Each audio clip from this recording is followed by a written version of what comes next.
All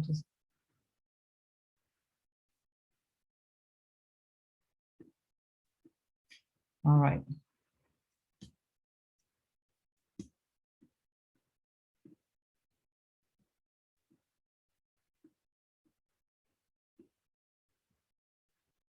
All right, so welcome everybody who's here, and welcome to those who are just listening. I just wanted to overview the spring. So we're only looking at the 30th of April and the 16th of May eclipses, but they impact quite a lot of the spring and also even going forward. And I'll explain kind of how that works in the months ahead. I've had an unbelievably chaotic day. Nothing I tried to do has worked out. So I'm well into the eclipse energy, which we'll discover is full of surprises and unexpected developments. And so my slides are incomplete. So you're going to have to do a little bit of visualization while I talk over certain things. So first I wanted to just explain what a solar eclipse actually is. So this is something, it is a phenomenon that we can see.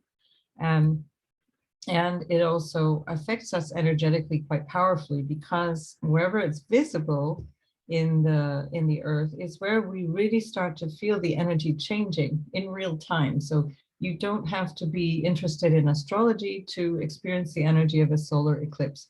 And people around the world pretty much instinctively come to a standstill when there's an eclipse on. And especially in the times before we lived in a more like 24/7 and sort of electronic, distracted social environment, when we were very much outdoors a lot, a solar eclipse would have had an enormous impact. And so a lot of the legacy of that is how we interpret that astrologically as well.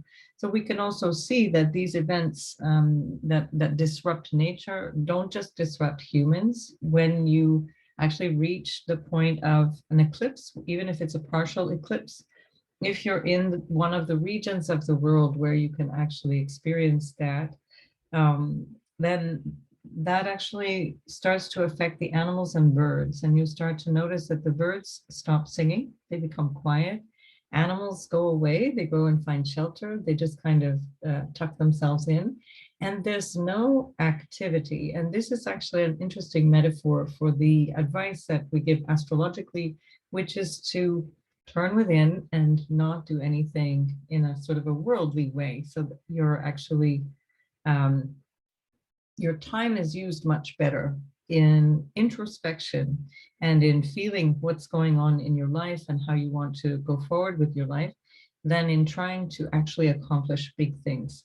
Now, obviously, we have day-to-day life to go through. That's not that you're supposed to switch off completely, although it would be really great. For example, coming up to now this weekend, say Saturday, Sunday, at some point, particularly in the evening on Saturday or the early morning on Sunday, if you have that opportunity, at some point start to consider that you might want to make some plans going forward. And I just want to check the messages. Okay, so Catherine, thanks for being there, and I'll see you when you come back, or you'll get the recording. Right, so the eclipses are a phenomenon which happens in the relationship between the sun and the moon and the earth. And because the moon is our closest planet, it's the most important little planet to the earth, dictates an enormous amount of the energy on earth, and obviously the sun is important to the entire solar system. So those are what we call the luminaries, and they give us light either directly through the sun or indirectly through the reflected light of the moon. And so those luminaries that the earth moves around and the moon moving around the earth at certain points will align with each other. And for example, a solar eclipse is when the moon comes between the sun and the earth, as you can see on the image. And so it blocks the light of the sun. It's very impressive from the point of view of the earth, because in the middle of a day, if it's visible where you are on the day of a solar eclipse, in the middle of a day when normally it's quite bright, everything slowly becomes dark, and even sometimes very dark, depending on how exact or how intense the eclipse is. And that can also be partial, meaning that it just kind of goes a little dull. And so the light of day is more like an overcast day. And this is obviously more obvious if there are no clouds covering the sky, but you nonetheless will feel it. The shadow area that's cast by the moon onto the earth is called the umbra, which is obviously the Latin word for shadow. And if it's a partial eclipse, then it's a penumbra. So the word is a penumbral eclipse. And there are different kinds of penumbral eclipses. For example, there's an annular eclipse where the moon is a little closer in towards the earth. And so there's still a ring around the moon where you can see the sun. So that's one version of a partial eclipse. But a total eclipse is when the moon aligns in exactly the right aspect to the sun so that it blocks out all of the sun's light.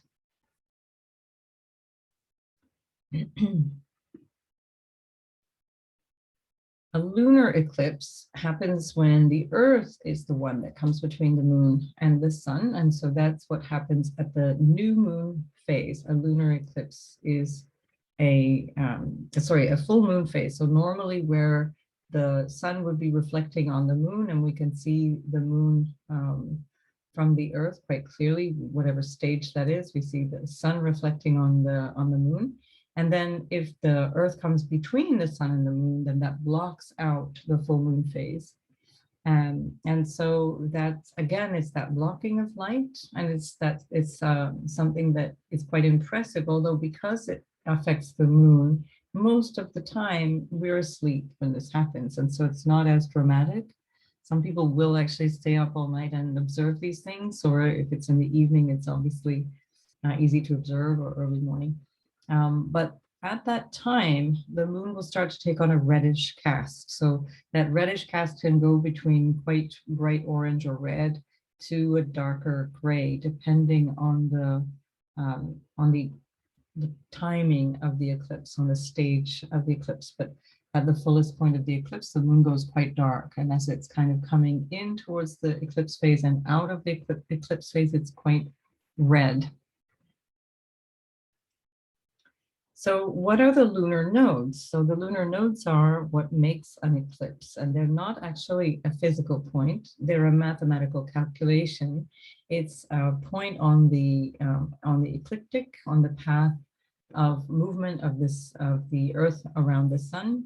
And so as the moon rather goes around the sun and is moving in relationship to the Earth, we get this crossover point where as it's moving through the ecliptic of the sun, it meets at certain points.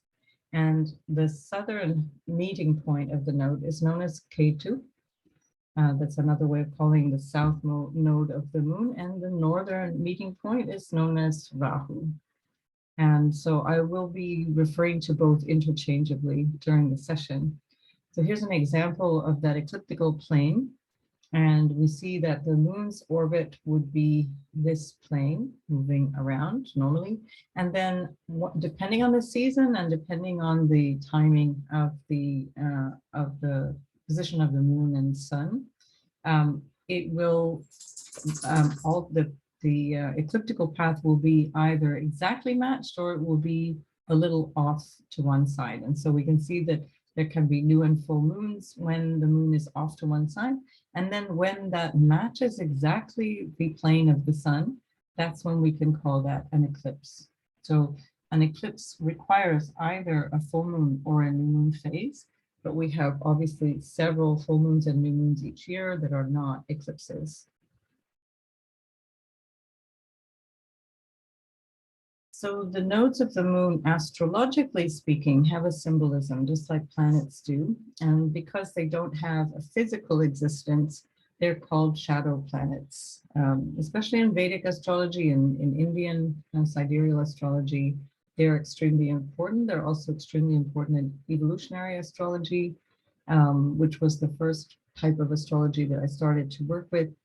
And it's something that we should be paying attention to if we're looking at the chart as a way of growing spiritually in our life. And it can also be looked at from a purely materialistic point of view as well, which has a limited application. But I think the greater application is when we actually look at what it is that we're going to feel fulfilled with in this life if we go towards the north node of the moon, for example.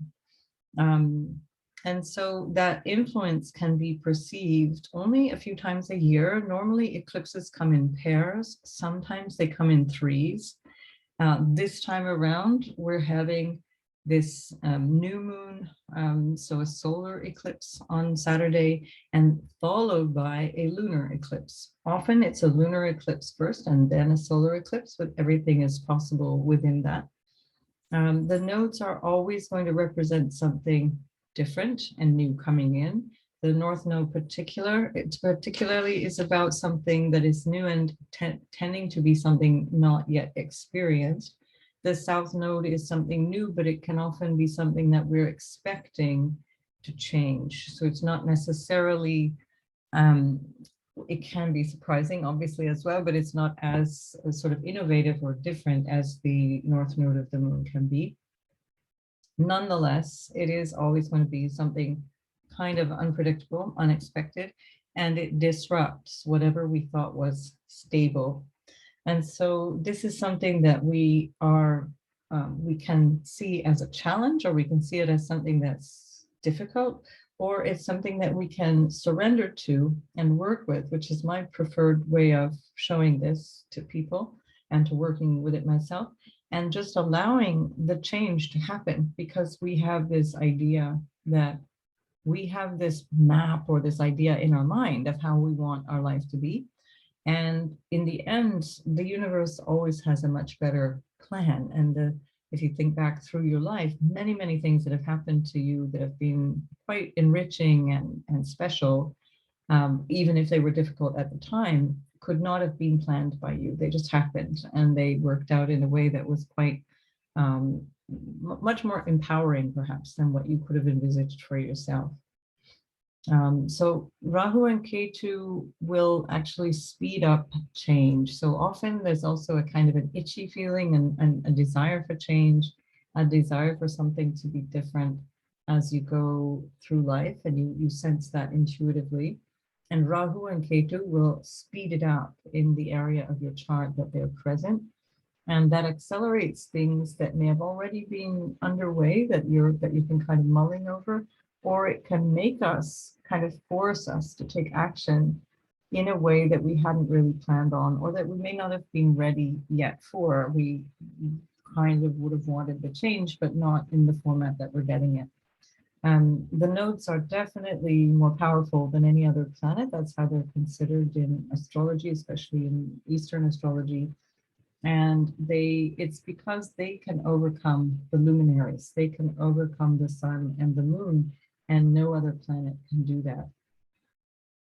When Rahu or Ketu conjoins, which means it's conjunct another planet, they absorb that energy, they magnify it, and they take on part of that energy, because they don't have a body of their own, they don't have an existence of their own.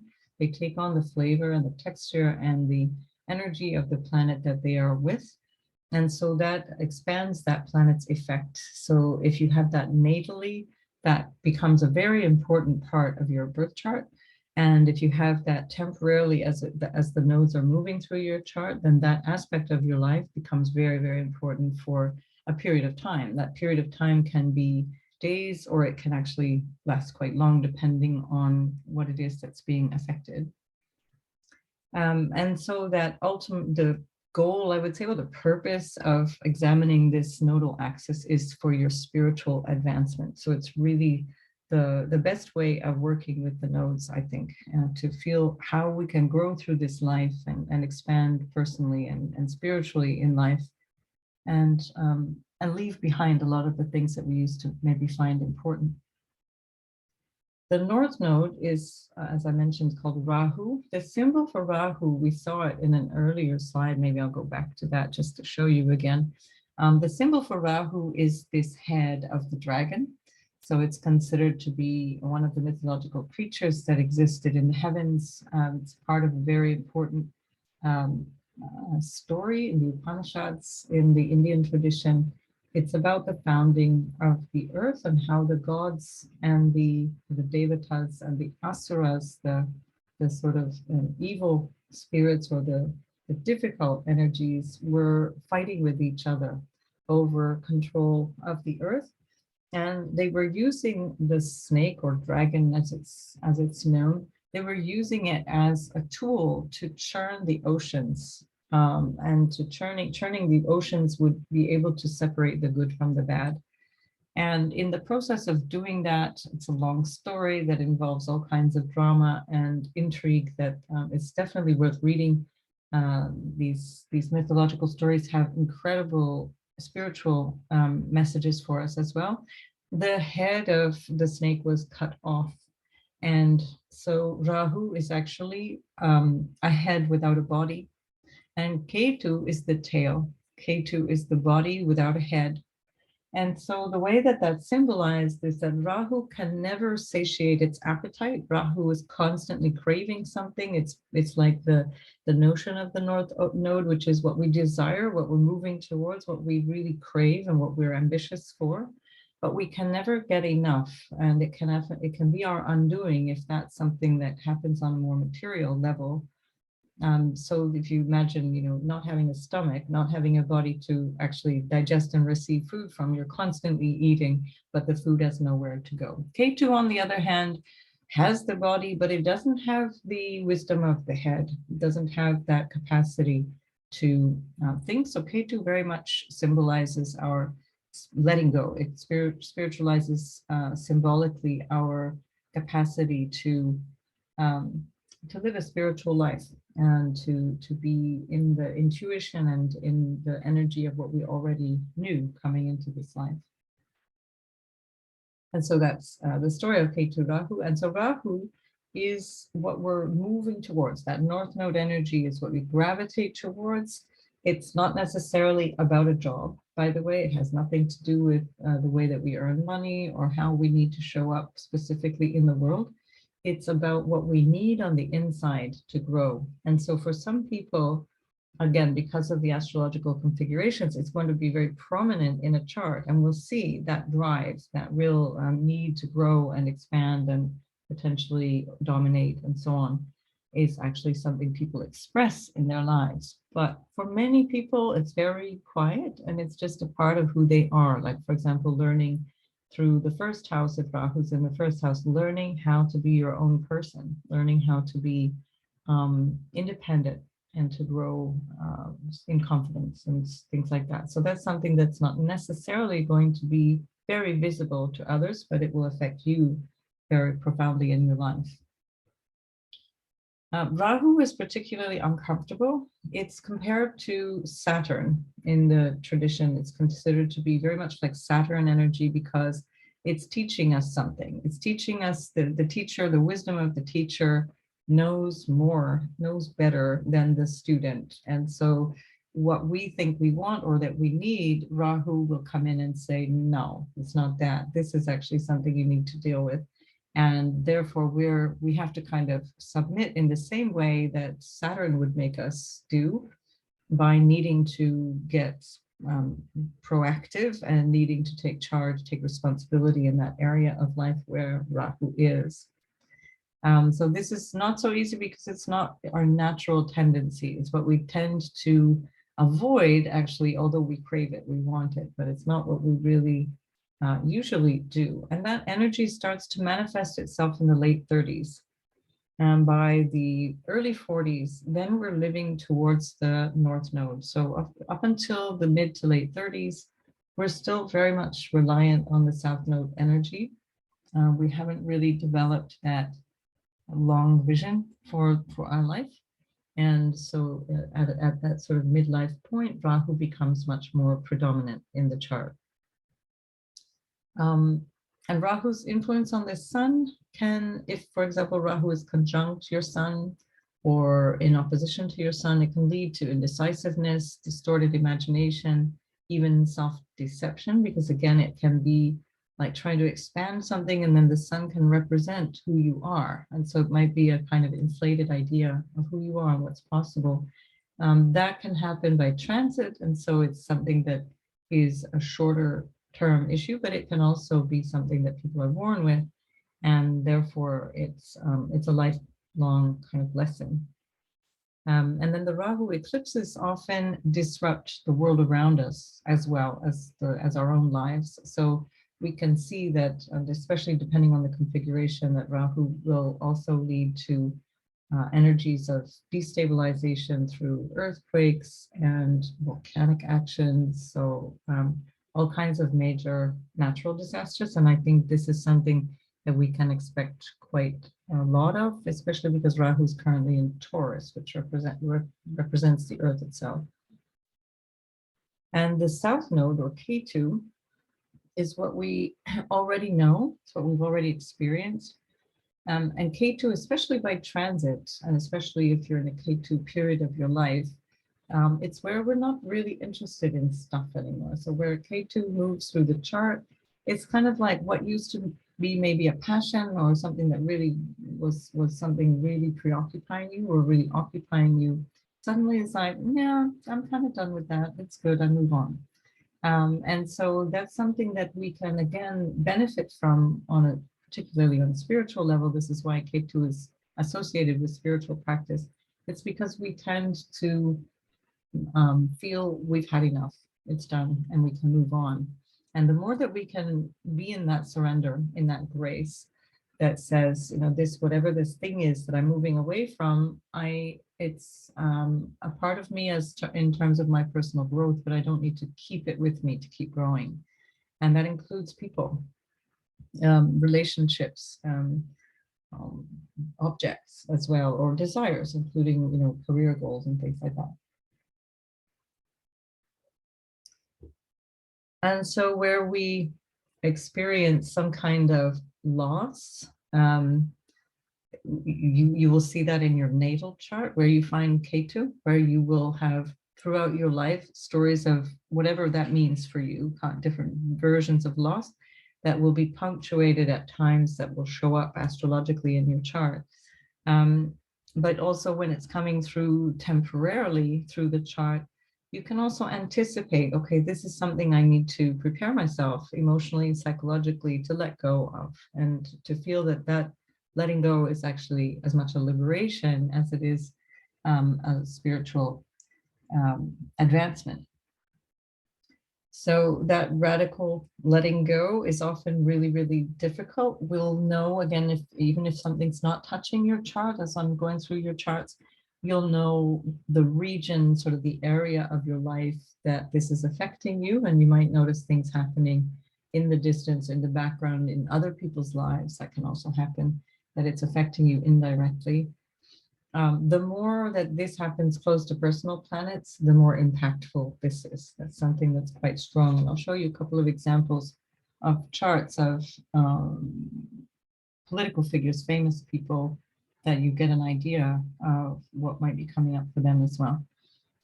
So that aspect of K2, especially if it stands out in the chart, if it's something that's quite strong in your chart, meaning there are other planets nearby, that is giving you that impulse, a very strong impulse for self-realization, for spiritual advancement, and for mastery of things like what we're doing here, in terms of the occult, astrology, tarot, Wicca, all those different things that might be interesting for people.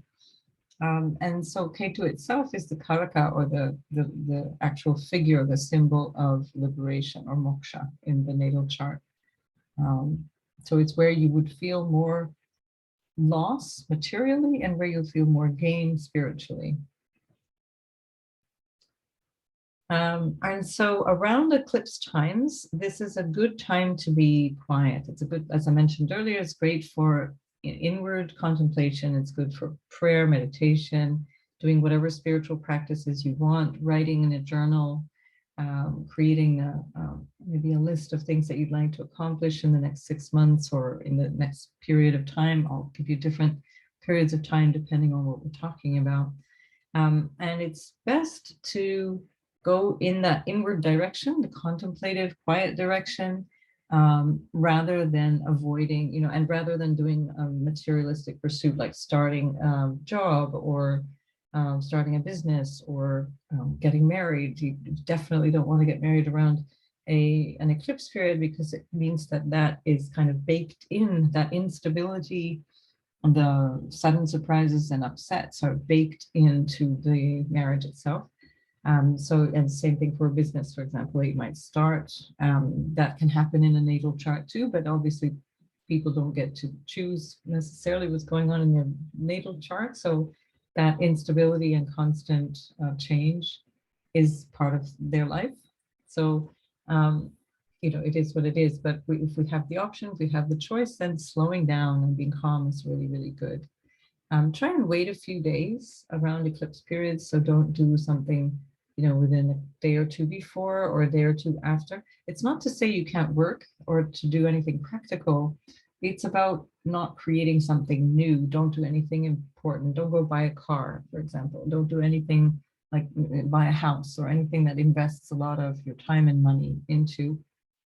I'm mentioning here, ask Elon Musk. He just bought Twitter a few days ago.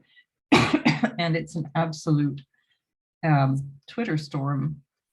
And I think that if he had had an astrologer, somebody would have told him this is just not precisely the right moment to go on such a venture, and particularly in the axis of Taurus and Scorpio, which involves finance, money, investment, the stock exchange, secrets, even including Scorpio can be very manipulative, backstabbing, can be distrustful or not trustworthy, etc. So anyway, those are some worldly ideas, worldly examples of things that happen around the timing of an eclipse, where you kind of look back as an astrologer and think they didn't have an astrologer, they would have done well to ask.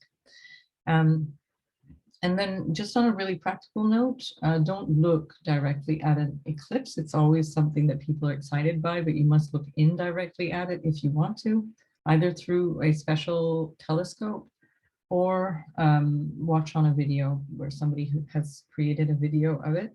And the ideal from the spiritual point of view is that you keep yourself indoors or in a sheltered place. And again, bring your awareness inwards. Don't turn your awareness to the world around you. There are a handful of astrological events that really stand out in these next few weeks. There are more than this, but I just wanted to be highlighting the most important ones. First, this is already tomorrow, Friday, Mercury is going to move into Gemini. So 0 degrees is the beginning of a sign. The sign is always 30 degrees in the format of astrology. Each house has 30 degrees times 12, which makes 360 degrees of the circle. And so Mercury has just moved into the very beginning degree of Gemini. And that's significant because that ingress, what's called an ingress, when something changes, it flavors things in a new way, especially Mercury, which is something that's quite close to us and very significant to us personally, as a collective and individually. And Mercury rules Gemini. So it's in really good dignity in Gemini already tomorrow, in the very early degree of Gemini, coming up to the eclipse. And Pluto stations retrograde at 28 degrees plus of Capricorn. That's also on Friday. And this will be the last time that Pluto stations retrograde in Capricorn. And this has been a long 14 years. So Pluto is still there for another year. So it'll in total be 15 years by the time we are done with Pluto. It'll be into 2024, I think, before it actually fully leaves Capricorn for the last time.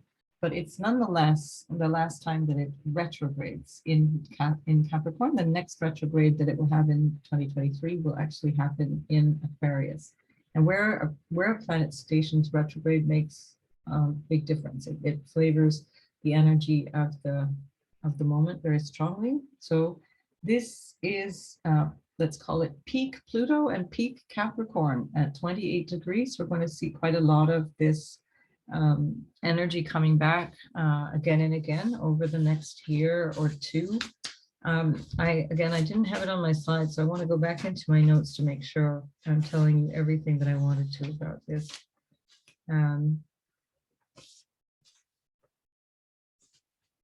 Right.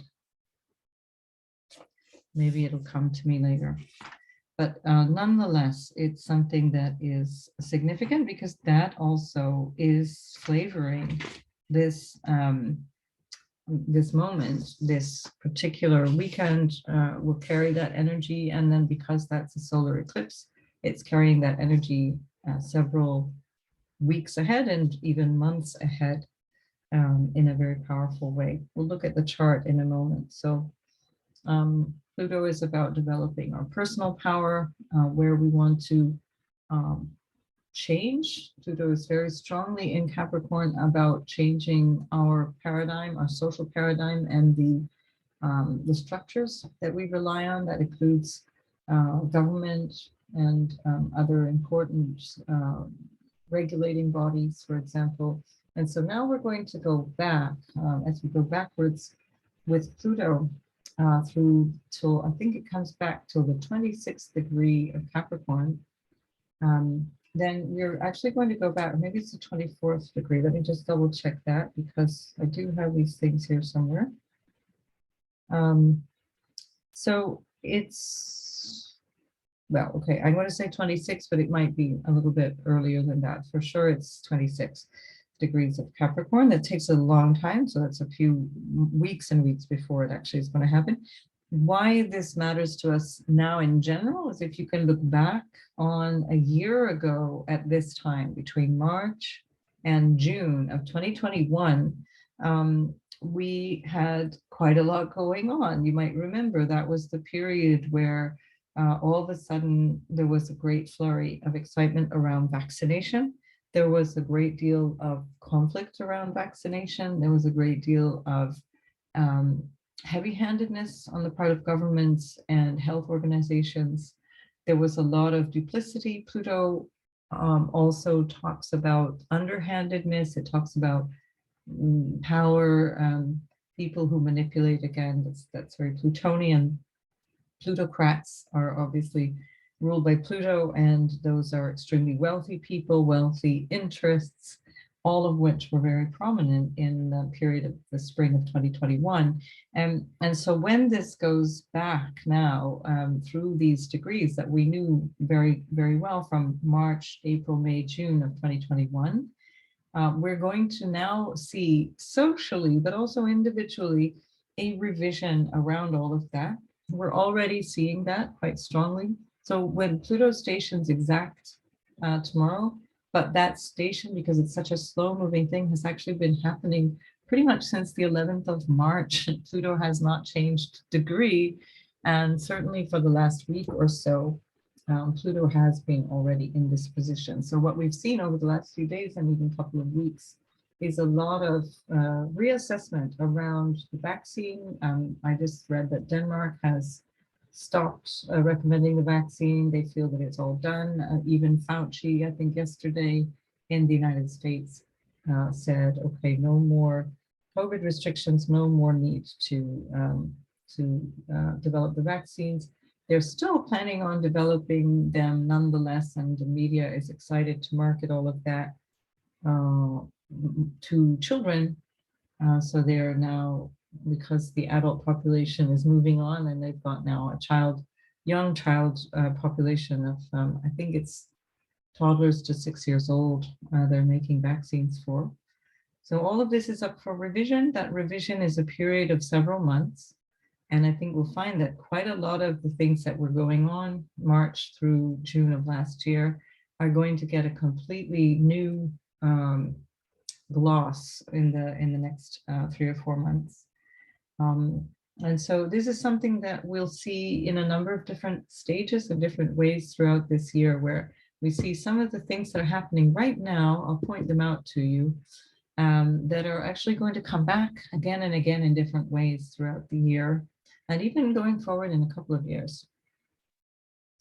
The sun is going to conjunct Uranus on the 4th of May. So that is, what is that? That's Wednesday, I think it is. Tuesday, yeah, Wednesday.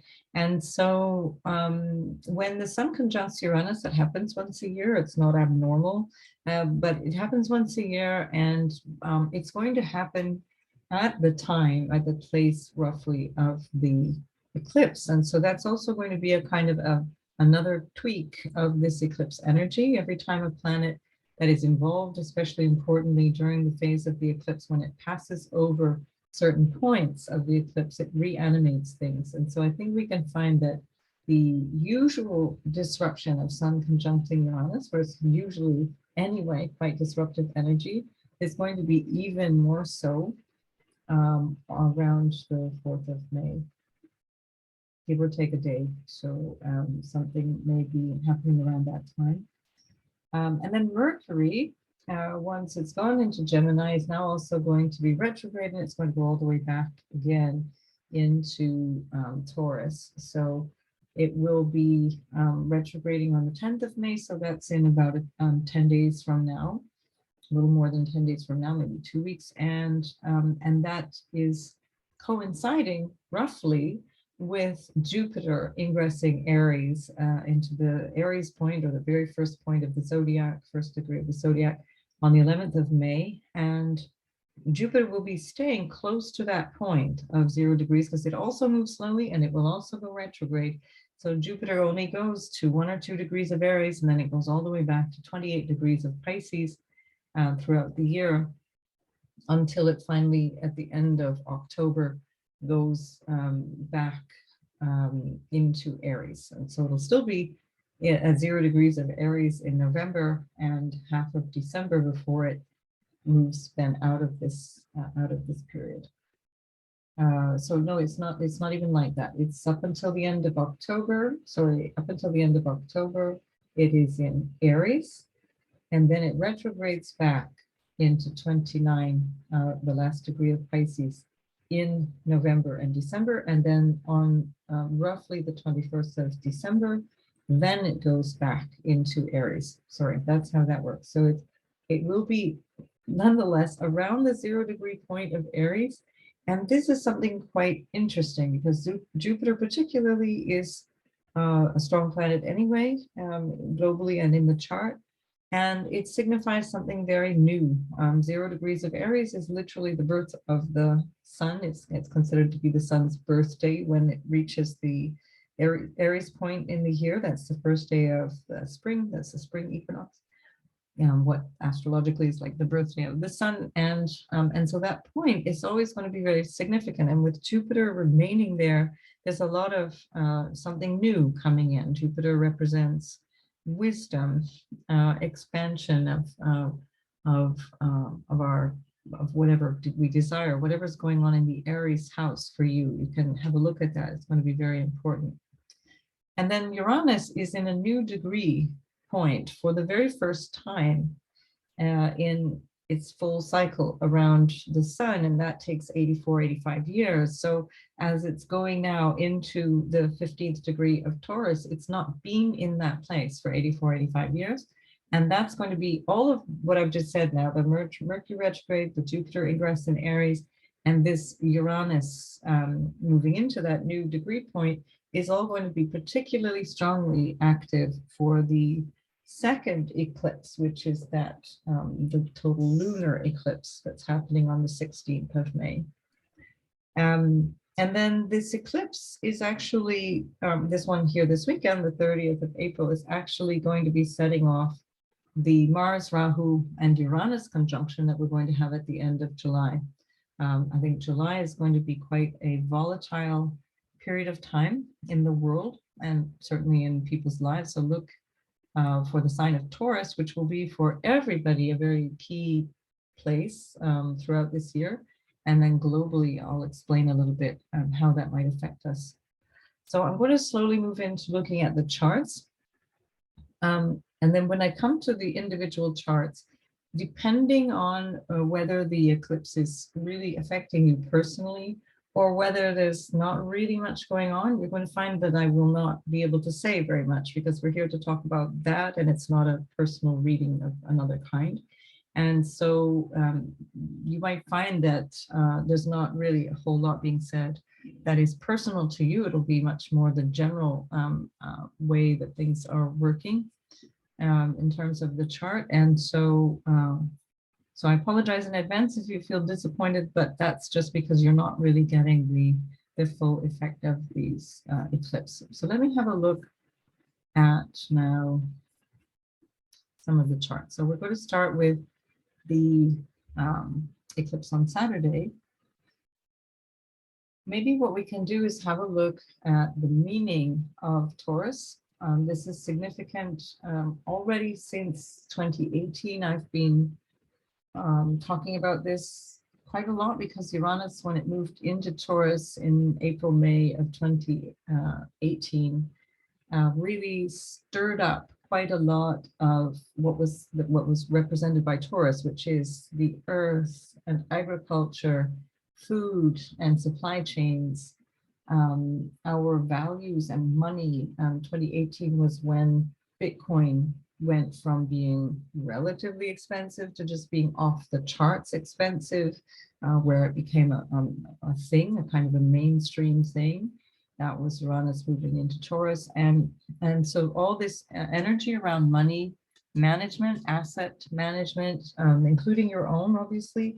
And then, of course, our values, what we value in terms of ourselves as well. So it's both material stuff, the nice stuff, as well as how whatever we find important. And Taurus is ruled by Venus. And so Venus rules this eclipse. And that's significant too, because in this particular eclipse, I've already mentioned that we have Mercury, which is at 0 degrees of Gemini, and that's already in good dignity. So Mercury rules Gemini. That means it's a really strong planet during this eclipse. Then we also have the moon in Taurus, and the moon is exalted in Taurus. So the moon really loves the sign of Taurus because it's all about the nice stuff and feeling cozy and feeling nourished and so on. Those are very lunar, feminine qualities. And then on top of that, we have Jupiter, the ruler of Pisces, in the sign of Pisces. So a very strong Jupiter. We have Venus, which is exalted in Pisces, right next to Jupiter. They're conjunct, making Venus very, very strong as the ruler of this eclipse. And then we have Neptune, which is the modern ruler of Pisces, who's also in Pisces and still conjunct, although it was exact on the 12th of April, but nonetheless, it's still close enough conjunction that it's still active.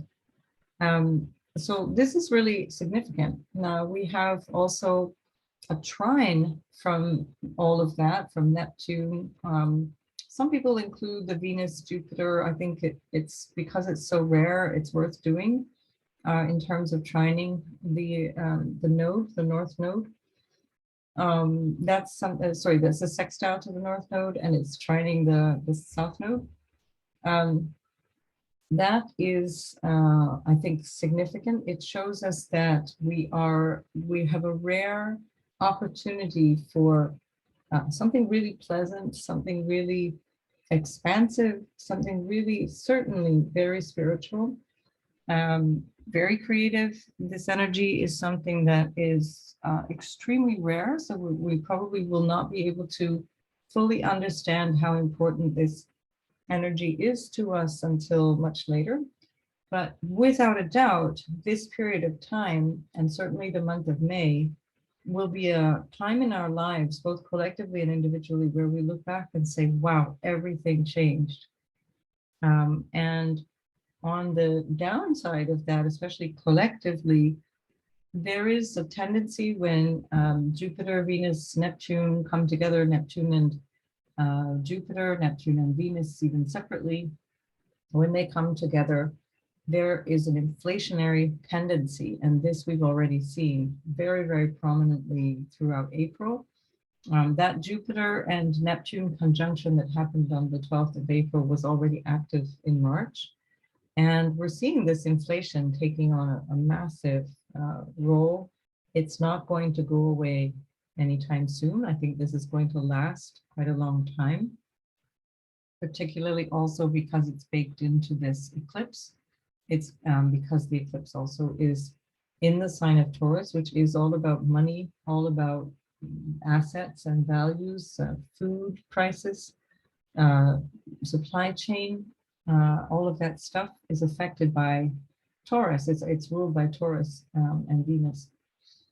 Now we also have at the same time, we've got this Uranus, which is also a bit of a wild card. It's something that we can't predict. We don't know what this is going to be like. It's definitely going to be something quite surprising.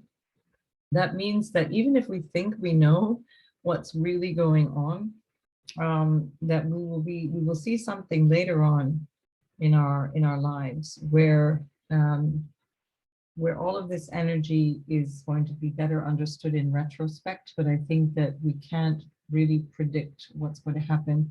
I think this is much more positive. Our solar eclipse this weekend is much more positive than the lunar eclipse.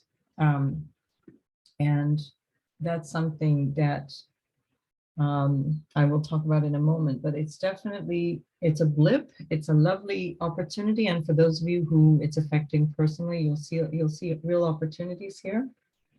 We should take new opportunities, even though this is a full moon. So new moon energy that is a little disruptive. You could take some opportunities. This is something that can bring you some insightful new ideas, especially because Mercury is so strong, so in such good dignity at the exact same time. So I think you can get a lot of insight, a lot of really interesting creative ideas.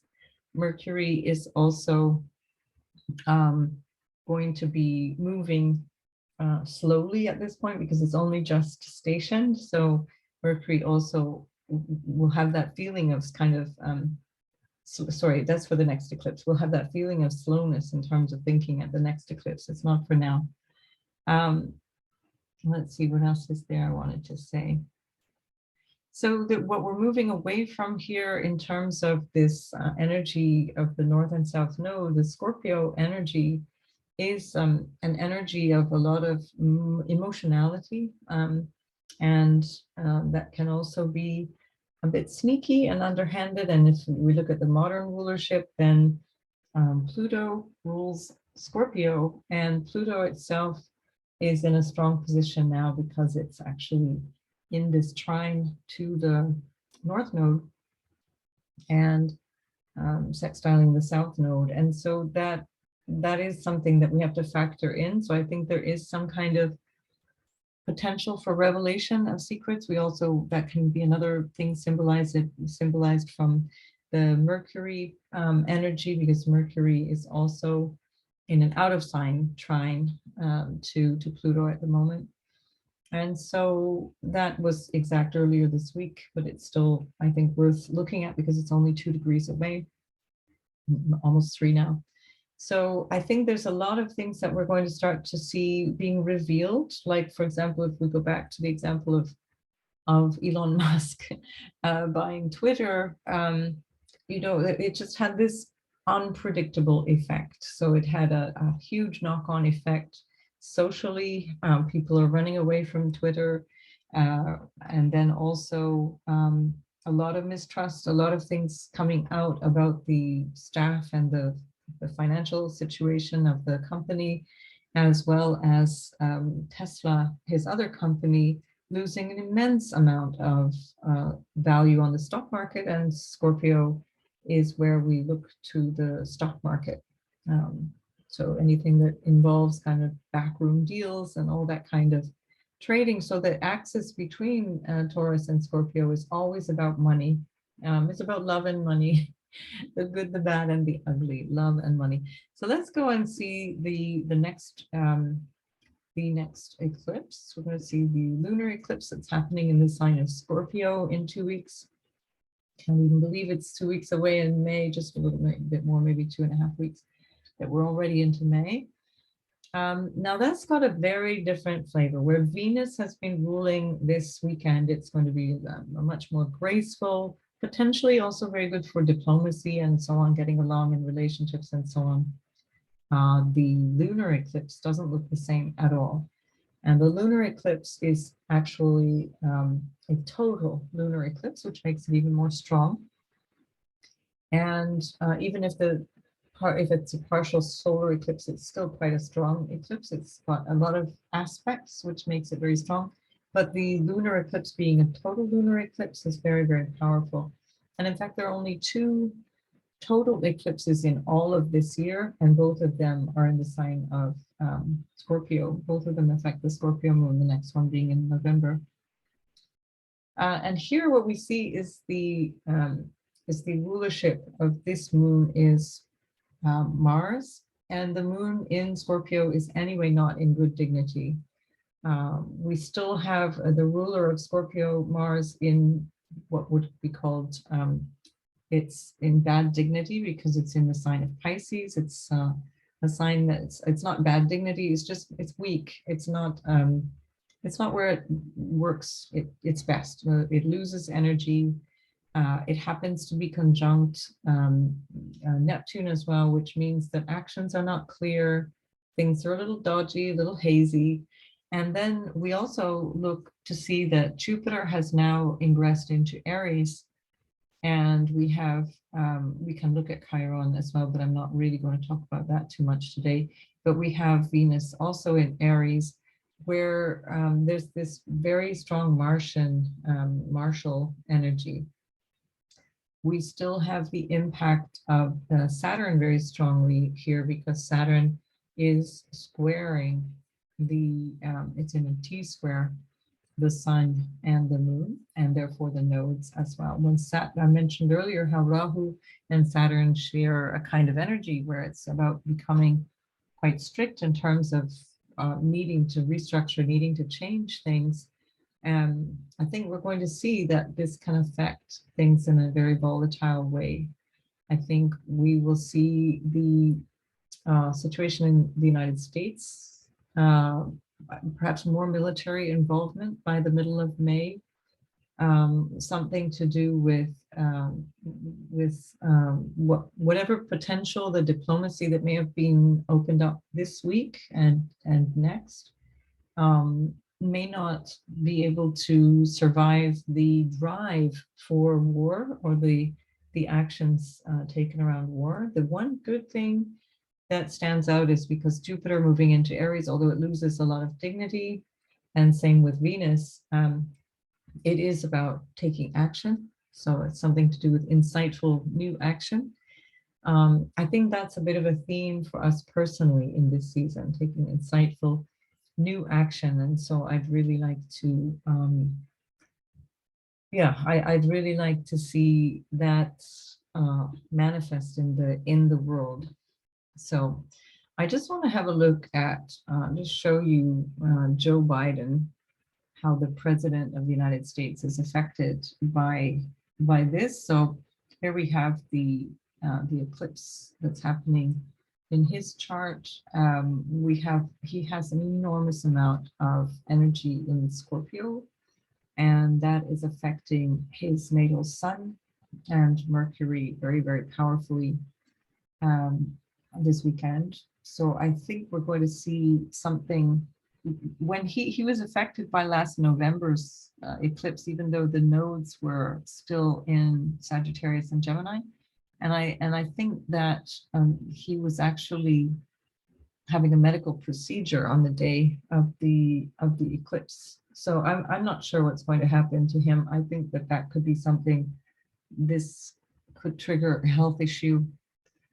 It's in his 12th house, which is the house of self-undoing. Maybe he's going to say something stupid. That could be another way that this works out. But nonetheless, I just wanted to show you that. I also wanted to show you the charts of the Queen, just very briefly. Queen Elizabeth. This is also a time where there's going to be quite a lot of change in the royal household in the UK. I think this is the beginning of the end of the royal family, what we've been seeing since 2018. I already mentioned that in my blog in May 2018, that the royal family is forced to change. It will change dramatically in the time that Uranus is in Taurus. The royal family has a very strong signature of 0 degrees of Taurus. They all have something at 0 degrees of Taurus, which is quite phenomenal. Nonetheless, I think this is something that will impact the Queen quite strongly. So watch out for her in the news as well. And then also, I'm not going to go through all of them, but it also affects Andrew's moon. I won't go into Prince Andrew, but Prince Charles, who is of course the heir to the throne, is also, he has 0 degrees. There's that 0 degrees again, Taurus moon. And then he also has his North Node. So he's already for his nodal return, which will happen in the spring, not the spring, but let's say the early winter and early spring, sorry, late winter, early spring of 2023. So again, it looks like there's a changing of the guard, something very significant happening in that royal lineage. And so watch that space. And what I'd like to do now is turn to you. I'm going to start with, oh, now I've created such a list. Hang on, I'm going to start with Catherine, so that in case she needs to go again, then she can be all done. Oops, there we go. So this is the one I want. So this is now, oh no, we want the other thing like that. So, okay, Catherine, the natal chart is on the inside and the eclipse is on the outside. We're starting with the Taurus solar eclipse, and then we'll move into the lunar eclipse in 2 weeks' time. So because of the Libra rising, this doesn't really strongly affect Catherine. It's something that it is there for sure in the chart. It's very, very clear, but it's going to be much more of a sustaining energy, something that's already happened, rather than something that has a very, very strong impact, because it's not really challenging any of the key points. There is a square to the moon and the Venus conjunction of this new moon feature, and that, I think that would be the most significant thing that will come through. There's an enormous amount, as you can see, it's in the 2nd house, 8th house, enormous amount around value, around shared resources. So this is where the eclipse is actually happening, the 8th house of shared resources. And that's going to be something that requires negotiation, but that's already been going on since 2018. And that's also the house of marriage. It's the house of all kinds of contractual obligations as well, receiving dividends or money from inheritance, etc. And then since January, it's been even more strongly signaled, because that's where the eclipses are happening for the next year and a half. So this is not new energy. It's not something that's really striking or personal, with the exception of that moon Venus, which recalls the relationship aspect here of the 8th house. So but this is again not really new coming in. This is something that's already been at play. So that whenever something impacts within 2 or 3 degrees, it's really interesting. That moon and Venus obviously signifies everything to do with mothering, with relationships of all kinds, money. Again, we're on that money axis as well. And then also our ability to nourish ourselves, our ability to take care of ourselves. That happens, that's in the 11th house. So that's also about our dreams and goals. So there can be something that may be triggering a desire for changing goals, changing what it is that you want to do. That's also the place of friendships and groups, and it can be that there's a desire to change that, although the emphasis is much more strongly on the Taurus house. So there is some support coming from Pisces in this regard. There seems to be quite a lot going on in the everyday life especially around issues of health. So in the sixth house where Pisces is, there's no planet there, but nonetheless, the ruler of the planet and the exalted Venus is in that house, the two rulers, if you like. And so there's a lot going on in that sixth house, and that is certainly until next 11th of May when Jupiter leaves. You're going to have it's this period of time of the last sort of 4 or 5 months has probably caused a lot of focus on health. Oddly enough, when there's a benefic, when there's a kind planet, let's say a helpful planet in the sixth house, it can actually have perverse results, meaning that where there might be health issues, you get more of them. Where there might be some struggle, you get more of it. So actually the sixth house does really well with what's called the cruel planets. And so there's Mars is there, but Mars in Pisces doesn't function so well. So it might be that whatever's going on in terms of health will have been lingering, but that will slowly cease to be such a problem in May. And then when we turn to when we go back to the lunar eclipse to the 16th, now we see that all of that energy is now well into the sign of Aries, and so much more of the energy will be in relationship. That lunar eclipse is on your Chiron. I don't really look at that specifically in terms of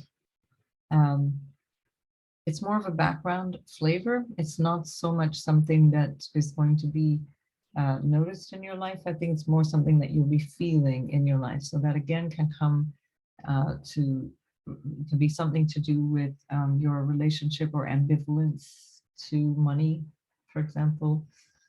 Something to do with how you're, whatever you might be sabotaging in a situation of shared resources. That's one way that can look. But I do like the energy that you get in the seventh house. Also, if there have been issues around health, the sixth house being too busy, too much going on, when Jupiter moves into the seventh house, and especially with Venus there too, you can find really helpful people. So the seventh house is also, it's not just partnerships, but it's also people who give you advice, lawyers and, whatever, people who give you counsel, people who you consult with are in the seventh house, and also clients as well in terms of business. So not really super strong impact, but, nonetheless, it's the energy is very strongly there in that axis of the axis of money that's kind of unavoidable. Let's go with Yvonne. Take Yvonne next, and we're going to go with, I didn't mean to do that. I wanted here, and I want to have I want to go back to our solar eclipse of this weekend for Yvonne. So Yvonne is also, it's going to be a similar story because Yvonne is also Libra rising. I think we have another one of those as well. And so not really directly, powerfully impacted by this eclipse. When we look at what impacts us the most, it's the personal planets. It's the ones that are closest in. So when you get beyond Jupiter, Saturn, and the outer planets, then it's really much more impersonal, or it's much more of a longer term impact. It's not something that you might notice so powerfully. But nonetheless, you are in your phase of Uranus opposition, and that's going to become more apparent throughout the spring and summer as Uranus moves forward now into the 15th degree, and then in up till 18, 19 degrees through August. So you're going to have gone through, May, June, where you go through that Uranus opposition, where it's really, one of the ways we describe that is the midlife crisis. It's really where everything kind of comes to a head and you really start to reorient yourself. So what's going on right now, just as I mentioned earlier, is very strongly to do with this axis of shared resources, other people's money, This is where Taurus is for you. This is where the eclipse is very powerfully influencing you right now, although it's not jumping on any of your, it's not, I would say, not going to cause too much disruption. This is also about career, but this can also be something to do with children, relationships. So fifth house, where you have your sun and Venus, they're squaring this. They're squaring the sun and moon. They're not squaring the nodes. But still we look at the sun and moon conjunction, but it's not so strong in terms of the nodal conjunction. But it's definitely squaring the sun and moon, and therefore it's very interesting. And so we have something here about your relationships, a new love interest potentially squaring, can be a challenge in adaptation. And or it can be something to do with children, where there's something that is shifting and changing. Uranus is involved. Uranus particularly affecting Venus, not really affecting the sun any longer in terms of a square. So there's definitely something there that can also affect your career, because your sun also represents career. So it could be that you're in for a turning point in career, especially with all of that Uranus influence on the sun at the moment. And keeping in mind that the sun is going to conjunct Uranus next week. So that's something that might be resounding again with what's going on this weekend, but it's moving away from your sun. So you're already out of the square energy at this point. So yeah, I think that's it for the solar eclipse. And then if we look at the lunar eclipse, it's again the same theme. It's going to be the axis of money, issues around your values. It doesn't affect you directly in a personal way. The moon is trining your natal Mars. That can be very interesting. And the sun, therefore, is sextiling your natal Mars. So that's an easy flow. That can be, and your Mars is in your 10th house of career. So that can be, again, a reference to something changing, something moving in a different direction in terms of career that may require you to reconsider how you earn money.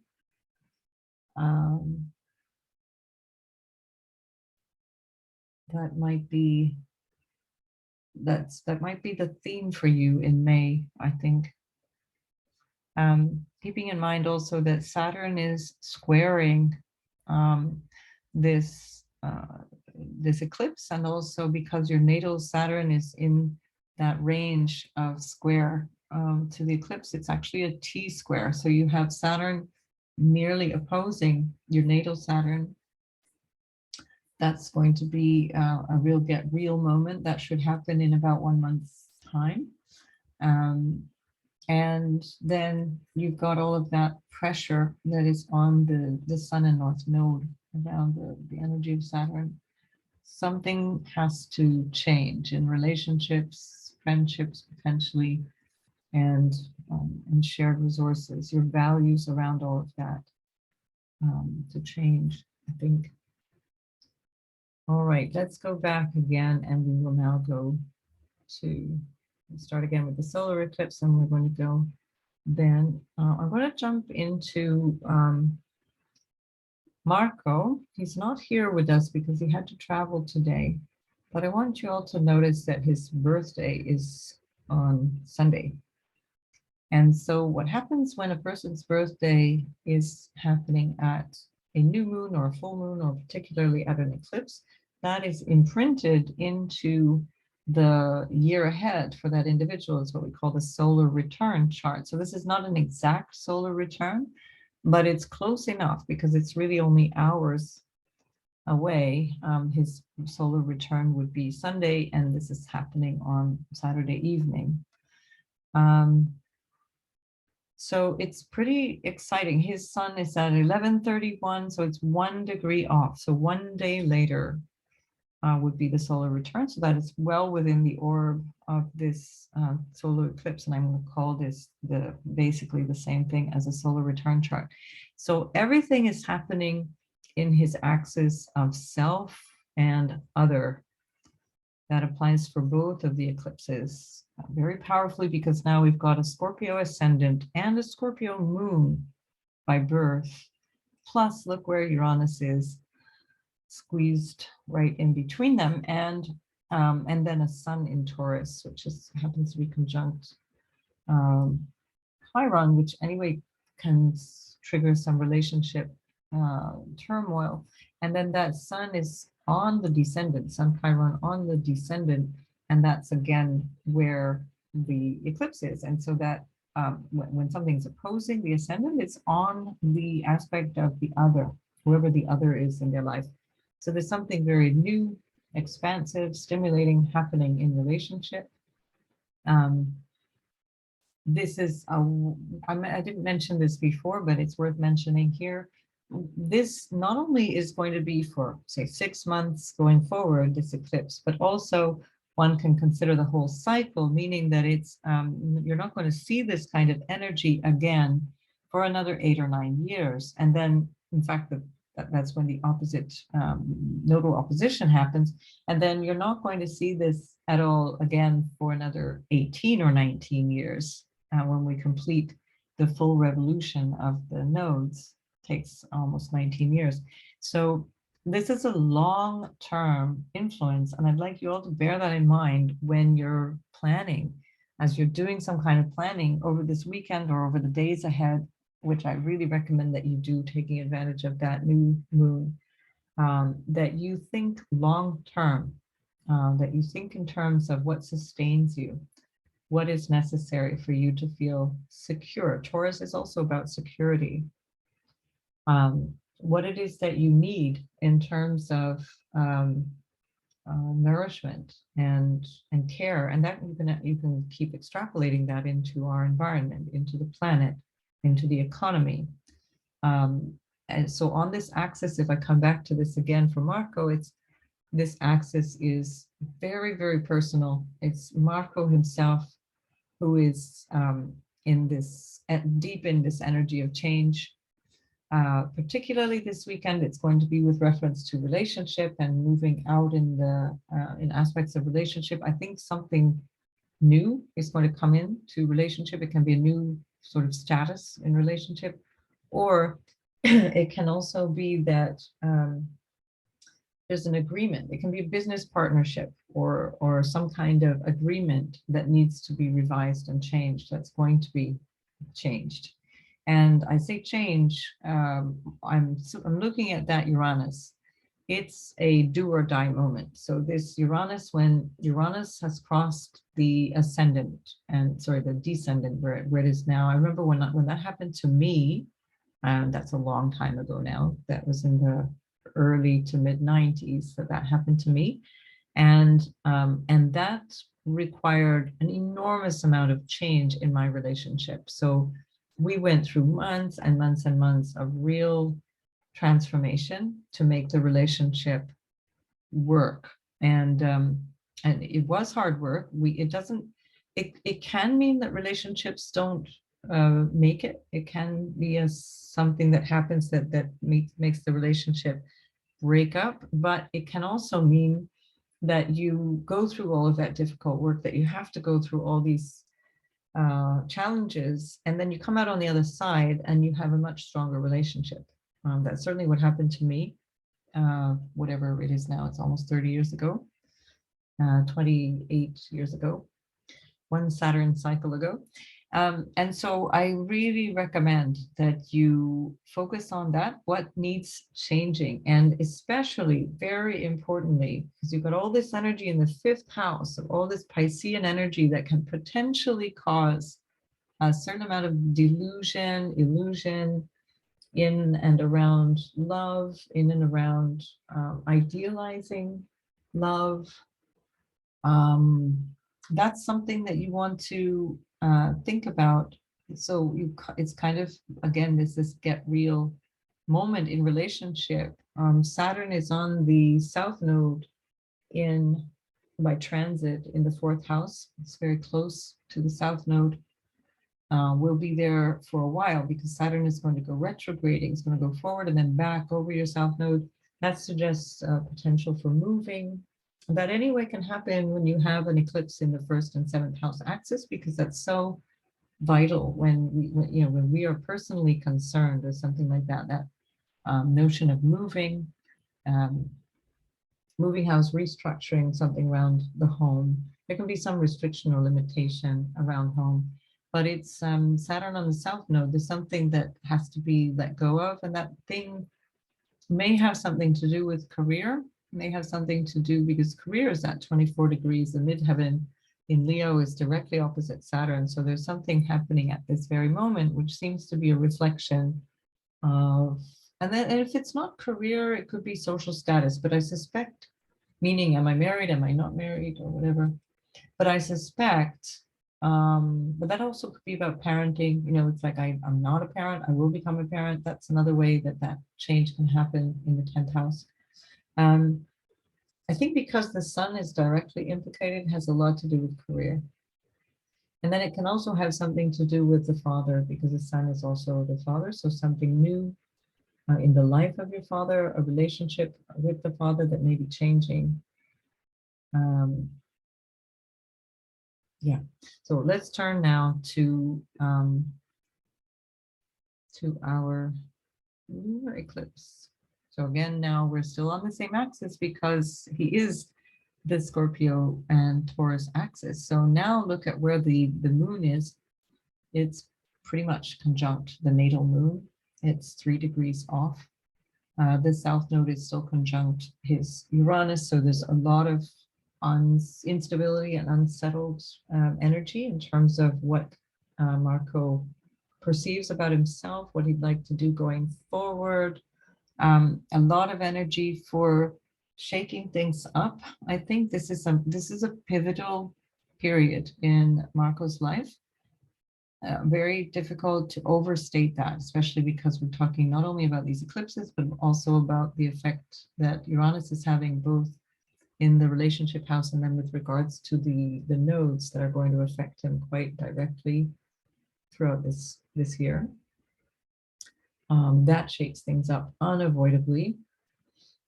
And so I think it looks like there's a very different spiritual perspective. I think that's also something that we could assume from this weekend's eclipse as well. The coming weekend's eclipse is really triggering something very new and profoundly spiritual in terms of his worldview. But I think that continues quite strongly. I mean, because I need to go back maybe just to show you where we were there. Where are we? There we go.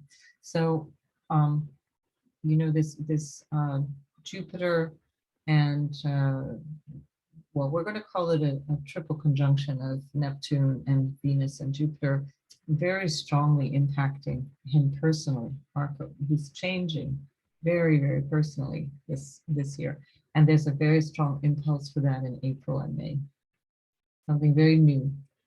And that's quite exciting. So it's like a before and after moment. That's the thing about Uranus and also about these eclipses, is that it causes disruption in such a way that you can't turn back. You can't look backwards and say, oh, let's try and do this thing again. It's like, no, we're moving on. That's done. And natally, Venus is in Gemini, so there can be a certain amount of ambivalence around relationship, or always maybe second guessing, wondering, am I doing the right thing? Is this okay? But I think that, and then that's being squared by all of this as well. But I think that's something that seems to be very, very big priority. So I would say that whatever's going on in relationship, it is life-changing. And you want to look at long-term, meaning, what do I want over the next 8 to 10 years? What do I want for the next sort of 18 years? This is a big deal. And you could really establish something completely different. So I don't want to dramatize. I don't want to make it sound like that's a bad thing. It's just change. It's about what needs to change. It's really, really, really, really important that you take off the rose-colored glasses and that you look at yourself and your relationships in a very clear way, that you don't allow yourself to be deceived um, in some way. So, and deceived by your own self, by the way, not necessarily by another person. Deceived by your own high expectations, potentially, at this time, that you're not seeing things clearly. With Uranus in such a disruptive angle in your life, expect yourself to be a little bit unstable in relationship. That's not going to be easy for a fixed sign like Taurus and Scorpio Moon. Scorpio Moon has an easier time with change because although you're stuck with the emotions very strongly, stubbornly, sort of stuck with emotions, potentially old hurts and so on that linger. But also once the Scorpionic energy, the emotional energy has decided enough is enough, then it's done. Then you're really done. It's the Taurus sun that has a harder time letting go. So don't hang around longer than necessary in relationships or in business partnerships. That can be anything. It can be clients as well. It can also be people that you might hire, like a lawyer or an accountant or whatever, that you're like, no, this doesn't work for me anymore. But don't stick around too long. And so this, natally, when we have Venus in opposition to Neptune, and so there can be this tendency to see everything a little too romantically, that it's not really super clear. That happens to be in your money house as well. So Neptune in the money house can have you spending all the money without really thinking about tomorrow. Anyway, so let's have a look now at, oops, wait, we didn't look yet. Did we look at both now? Did we go through? I want to be sure. I think we did go through both of these things. Let me just be sure. I think I'll see it when I go back. Yeah, so we looked at the two eclipses for Marco. Serious life-changing stuff. As we go through the summer, it continues even more dramatically. So a really, really key year for change for Marco. All right, we're going to now take on the next person. So I'm going to go now with, who didn't I do yet? So Petra, and I will start then with this weekend. So we've got a Sagittarius rising. So actually, it's not too bad for Sag rising.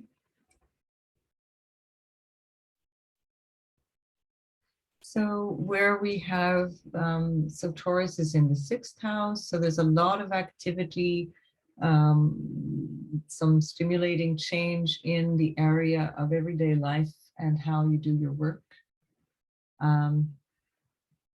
It's already been prominent since 2018, spring of already for basically the last 4 years, since we've got this Uranus there for 5 years, maybe. No, yeah, 4 years. And so that's already been very prominent, and it became even more so as of January. So whatever you're doing day by day is becoming a real preoccupation, and it's very unsettled. And that's something that's going to stand out for you now. So you might want to use your time in terms of creating a list of things that you'd like to see, where you focus on, what would my ideal job look like? What would my ideal day look like? What would it feel like? And really develop that.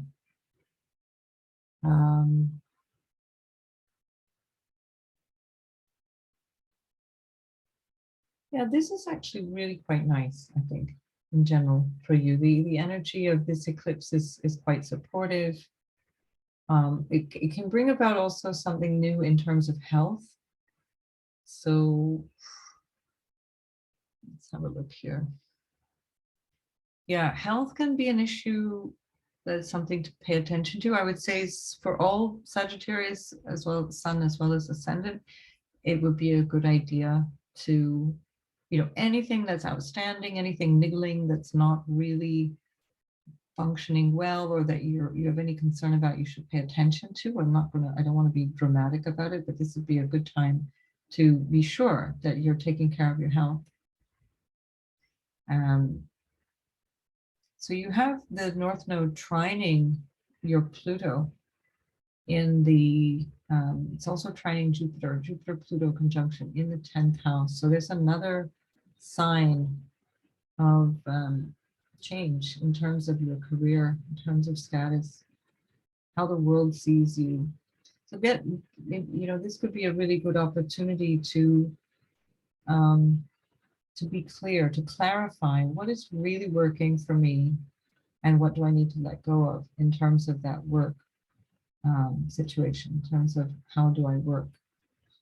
You have Neptune conjunct the moon in the 12th house natally, so there can be sometimes a little confusion around emotions, around intentions, and what it is that you'd like to see in your life, going forward. You're quite a mystical person, so and then this energy of Pisces, I find very supportive in the 4th house. It's very nourishing there. You've just had an opposition, a Jupiter opposition, so that will have been something that maybe inspired you.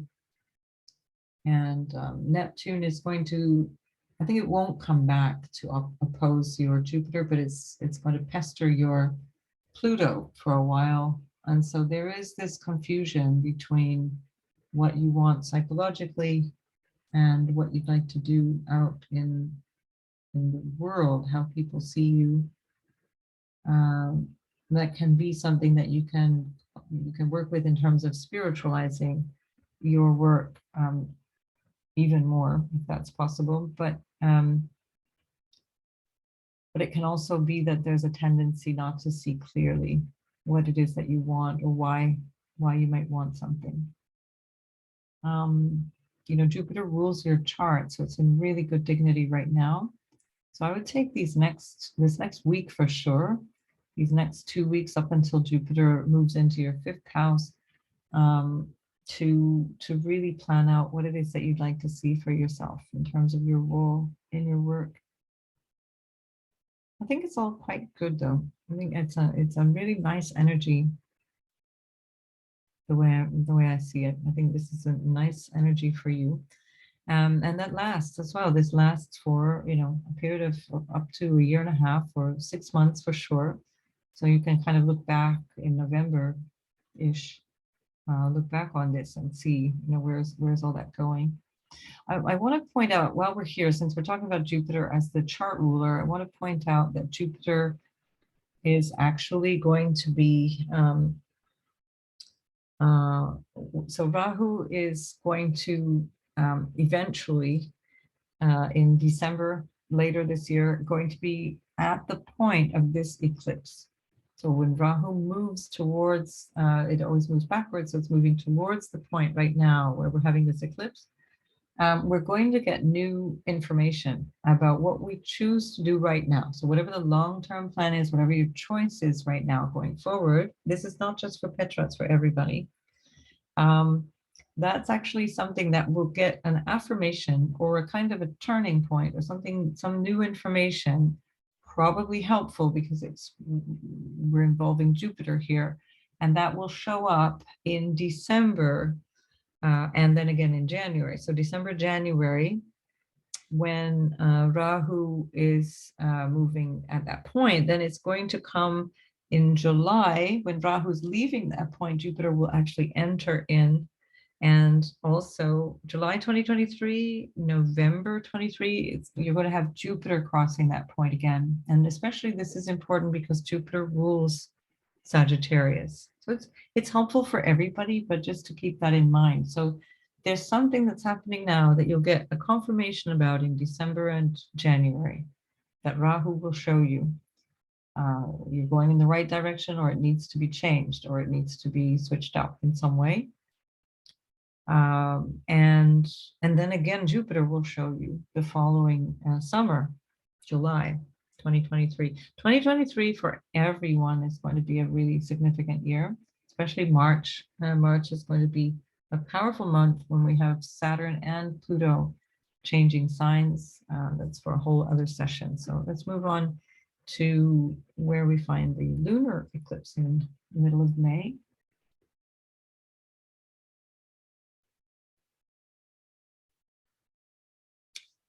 Yeah, so this actually is quite good as well. I would say this is, you know, again, Chiron is not a huge major player. I don't really get too excited about what happens with Chiron in terms of these eclipses, although it can, you might find that you get insight or some kind of internalization around where you feel you might be sabotaging yourself, especially because you have Chiron natally conjunct your Rahu, although it's a wide conjunction. So, so that can be something that you find blocks you from moving towards what it is that you want to do. But now you've got Jupiter moving into your 5th house, which is super creative. It's trining your 1st house, which is really great. You've got Venus there as well for another few weeks. And Jupiter in the 5th house is fun. It's a lot of creativity. It's a lot of interest in just all the good things, children, joy, creativity. It can be a really, really nice place. You might even want to buy a lottery ticket. See, maybe not while Jupiter's on Chiron, but, you know, during the period of time that Jupiter is there, and well, along with Venus, that could be a really interesting thing to see your ruler going through the 5th house of gambling, with a very fortunate planets in there at the same time. So I'm not seeing anything super problematic here. You know, the Libra energy is not being undermined, really. You do have Jupiter opposing your sun, which is a very positive thing.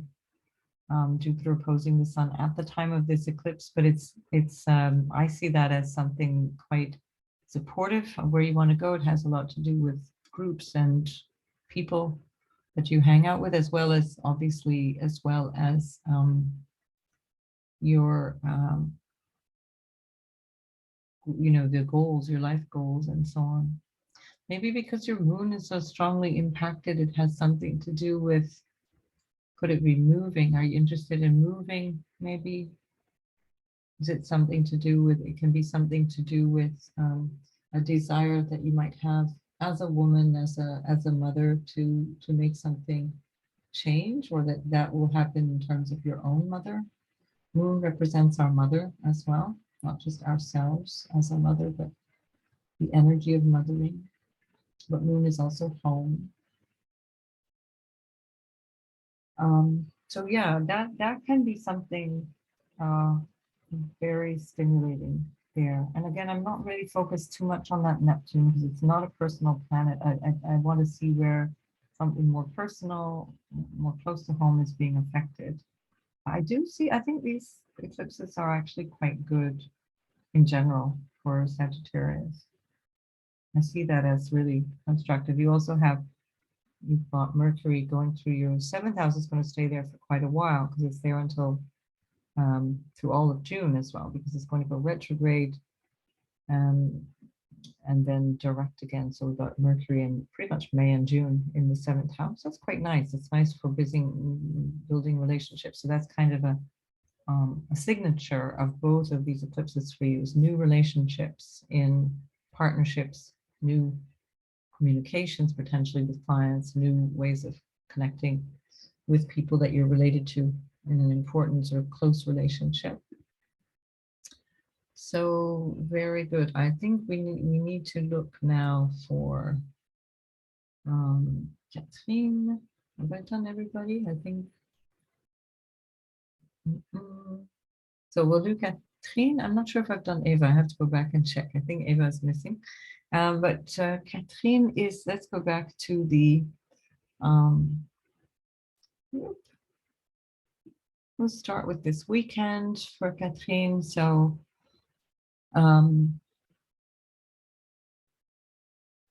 yeah, this is an axis for Catherine out a lot about the difference between home and work, tensions sort of between what do I want to do out in the world is definitely with the South Node moving through the 10th house. So we've got K2 up here in the 10th house, moving through there. That directly impacts the moon. There's something to do with not only how do I feel about work and all this energy in the psychological aspect of the chart, but also the actual home aspect of the chart. There's a lot going on in terms of what to do about where I live, where I work, how do I feel about all those things, because the moon, of course, is our feelings about all those things. So the eclipse is indirectly connected to Venus, but mostly through the influence of Uranus. And so Uranus on Venus is approaching through the summer. That energy will be very strong between now and June. It will linger a little bit in June, July, then it's pretty much out of orb. So between now and June, there's a lot of change in relationships. That's around people in the home, around how you feel about being in the home or how you feel about people in the home. And that can also connect to money because Venus always represents our resources. It's the money that we have, whatever we got in the bank, for example, or whatever, nice things that we have. And she has Venus in Taurus, which means, and in the 4th house, which means she probably has nice things in the house. And so there's something shaking up around that as well. So I think this eclipse is really impacting that axis between work and home. How do I move through the world? And I think it's either happening or it has already happened. Catherine's from 53. She is retiring either now or she has retired. And so this is a really big question. What to do about work?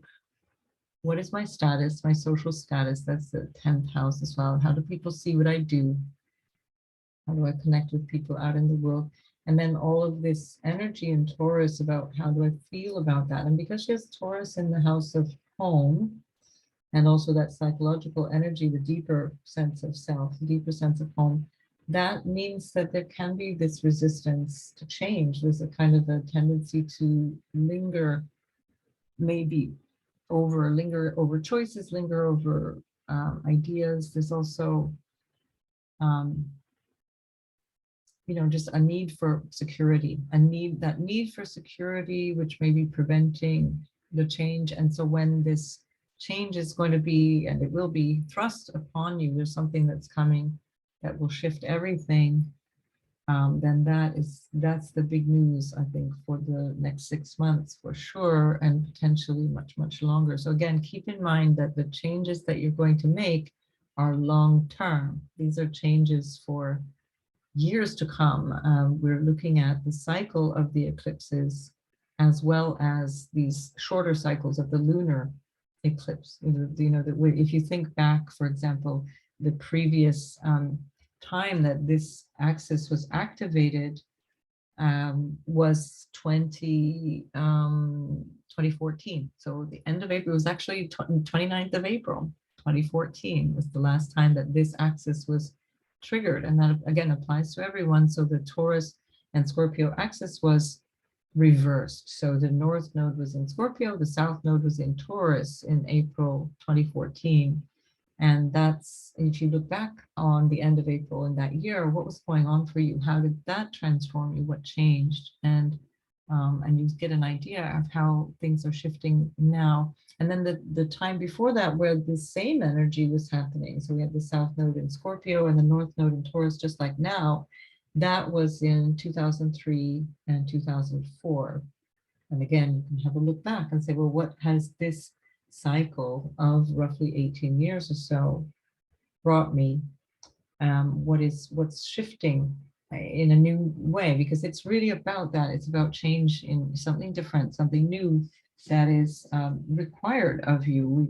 We're not really meant to be kind of plodding along and doing the same thing all the time. And the eclipses help us. It shakes things up in a way um, that's really encouraging, or at least the disruption makes it necessary. So at the same time as this particular eclipse this weekend, Saturn is on the ascendant, so that has already crossed over. That's not a new energy, but it shows that there is still this feeling of limitation, or maybe a feeling of burden, or a sense that there's um, something that you need to change about yourself. Saturn is kind of imposing that responsibility on yourself. So it's maybe a clear message of taking responsibility for yourself. So now we're going to go to the lunar eclipse in the middle of May for Catherine, and see what's going on there. So similar energy, even more powerfully connected to the moon. For Catherine now, we've got the moon directly implicated by a couple of degrees. The south node still very close to the moon. So the message is really clear. This axis of what is it that needs to change between home and work, how I feel about my role in the world, and what makes me feel secure. Venus, this is where we've now got Uranus at 15 degrees and Venus connecting closely with Uranus for the next couple of months. It's really all about being different in relationship, changing relationships. There's a nice energy in communication in the house of your community and your neighborhood, how you speak, how you communicate, how you connect with people, and learning, sharing ideas, teaching. Catherine was a teacher. But that doesn't mean she has to stop being a teacher, but that energy is there very powerfully now for the rest of 2022 in that house of, it's also the house of siblings. So probably a lot of activity with siblings as well in the month of May for sure, but all through 2022, as that's mostly where Jupiter is going to be in that point around early Aries, and in fact continues through Aries until about a year from now. So Jupiter will be back in Pisces for November, December, but otherwise it's in Aries until I think it's next May, so about a year. So the message is pretty clear. It's really very much about what to do now. What is this next phase of my life bringing? When Saturn is on the ascendant, its change is unavoidable. Saturn has already moved away from opposition to Pluto. That will have been a challenging period. That will have been a period of time where there's been a lot of pressure especially on relationships as well, because Pluto is anyway on the descendant, but I think that's a lifelong thing. But when Saturn crosses over the ascendant, there's a lot of kind of serious choices needing to be made. So there we are. So that's Catherine, and I just want to be double sure that I'm not sure if I did Eva. I think she's jumped off the list, so I'm just going to have to go back and find Eva here. There she is. So voila, we definitely didn't do this. So okay, let's have a look. So we're going to just switch this back, and we're going to this weekend's chart. So Eva has a lot going on in the house of career. It looks like a lot of really helpful, really supportive energy. The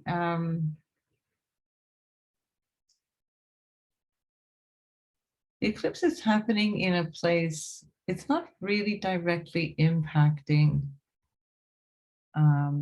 personal planets. So it's more of a, this is more of a general thing going on then for Eva. Pretty much. Although, of course, Uranus is really niggling at her Venus, Uranus in the 12th, moving in opposition to Venus. Again, same story, because Venus is at 16 degrees. And so by June, May, June are going to be interesting in terms of changing things up in relationships. But anyway, this eclipse is happening in a kind of a hidden part of life. It's 12th house is everything that we don't really see. That includes things like faraway places. So it can be physical places. It includes bedrooms, for example, things that you don't normally see day to day, things that are hidden to other people. That's more like your, was it Montaigne that called that the Alia boutique? It's the thing that's your special thing. It's also your dreams, your life in terms of everything behind the eyes, spiritual practices as well. So that energy there is very, very prominent right now. So it doesn't mean that nothing's really happening in terms of Eva's life. It just means that it's not going to be so obvious what's happening. So this impact of change is much more related to how Eva feels in life. And that's something that can bring a whole different sort of spiritual outlook. That story is going to change dramatically after July 2023, when the nodes shift and hit that. That's going to be the same for all of you with Libra, with strong Libra. But nonetheless, for now, it's not really strongly impacting. So, so yeah, much more of a personal shift, a personal. This can be something to do with recognizing where we might be doing things that are not supportive, doing things that, habits that we need to let go of that are not helpful. And also don't forget that these eclipses are active sometimes weeks before. So you may already have an inkling of this kind of thing. So it might be some habit that needs changing, things that you realize are not kind of undermining you, that you need to stop doing. Now, let's have a look at what is going on in May and see how that affects you.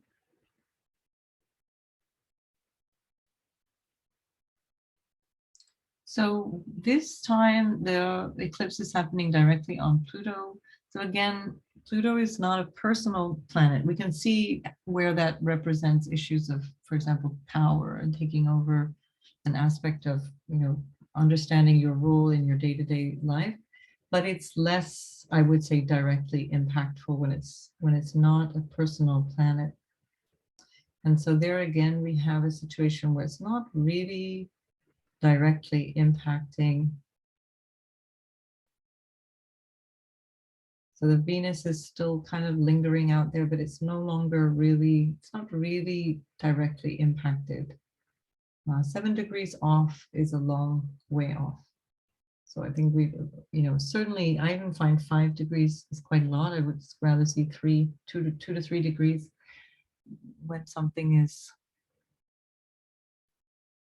as important as an eclipse, when we want to see a close conjunction to say, yeah, this is really going to be a game changer. That Saturn is moving off your midheaven. I don't think it'll ever come back to that point. Did we see this before? Now I'm getting confused. I'm so tired. I think I may have already done this. Yeah, I think, did we do it already, Eva? No, we didn't. No. So do you see what I'm saying here about this being more personal? It's kind of hidden. It's not really something that I think is going to be really clearly manifested in terms of a big change in your life. Certainly the influence of the Jupiter, the movement of all those planets in Pisces that we saw earlier, if we go back to this weekend, it's more obvious when we have this whole big party going on in your 10th house. I think that's been much more influential. So this particular weekend, I think you can put a lot of energy into, in a general way, you know, planning your future, what it is that you'd like to see. This might include also 12th house is, it's potentially again traveling or living abroad, but you don't have any planets there, so it's very difficult to say specifically how that might manifest. It might have something to do with a foreigner. By the way, the Rahu is also foreigners. When we look at the North Node, if we want to see, you know, something's going on, and Rahu represents foreign people. So yeah, I think it's going to be more something that you'll feel. It's not a very deeply impactful eclipse for you. So I'm going to just stop sharing and see if we have any questions. For the others who are not here, obviously there's no way to ask your questions, but you can always come back to me. One thing I wanted to mention is that the eclipse this weekend is on, it's in, hang on, is it Kritika? It's in Kritika Nakshatra. The Rahu is in Kritika Nakshatra. And in fact, it's the eclipse that's coming in May that's actually on Kritika Nakshatra. And that's a nakshatra, that's the lunar mansion, that is very much to do with an incisive transformation. Something is decisive, incisive, and very cutting, very, it's powerful. This is another reason why I think it can be quite disruptive globally. There's a lot of energy for conflict and war, but for us personally, that energy of that eclipse is really, really good for taking decisions. So I would say that if you think in terms of this weekend and maybe the next couple of weeks, what is it that I want out of my life? How do I want to make the changes that I need to? Because this world is changing massively, and these years between now and 2025 are extremely powerful years for really, you know, big transformation, in a way that although the Pluto Uranus square between 2012 and 2016 really changed things a lot, I think we are now in a zone of accelerating change, and that change is actually socially disruptive, and we're going to see that very, very much so when Pluto enters into Aquarius in March, end of March 2023. So that's coming up, not even a year from now. I want to just check my notes as well. So if you have any questions, you can go. So yeah, again, and the other message, what I had said to Catherine, I could really apply to all of us, which is about taking responsibility for living sustainably. So if we're looking at the energy of Taurus, looking at what do we need to change, and how can we make that sustainable? Everything to do with your food. How do you get your food? What are you doing with your money? What should you be doing with your money? You know, all these different questions. Very, very important to put some serious attention on long-term thinking, not short-termism.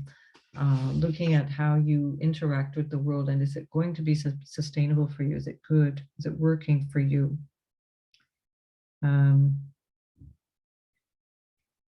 Okay, I forgot to mention that, yeah, we saw that in there, but this Venus, Jupiter, Neptune energy, it's just so lovely. It's something that you can really develop in terms of, you know, seeing the good, seeing the optimistic side of things, because it's really hard these days to see good. There's so much crap and so much horrible stuff going on between people and countries and groups.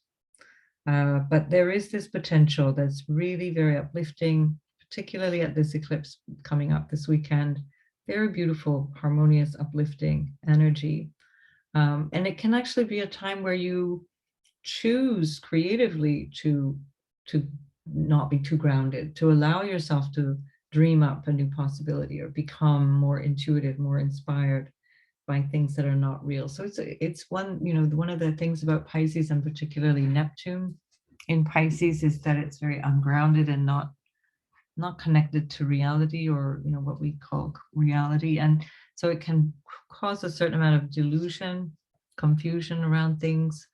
And so it's really it can be difficult if we're not conscious of that. We can lead ourselves down the garden path by believing something that's not true, which, by the way, is entirely possible in terms of, again, but that's been years already with the influence of Neptune, and that we're not being told things and we're not being told the truth. So that is one aspect of it, but we can use that consciously and say, well, why don't I create something? Why don't I do something with this energy?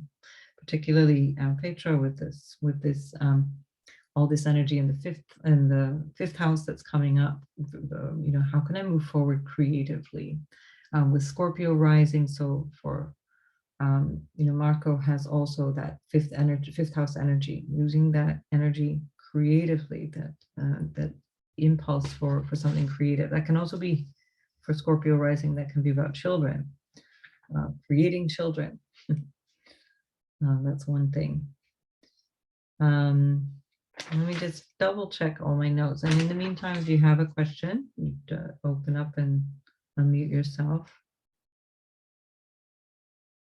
I think I've said pretty much what I wanted to.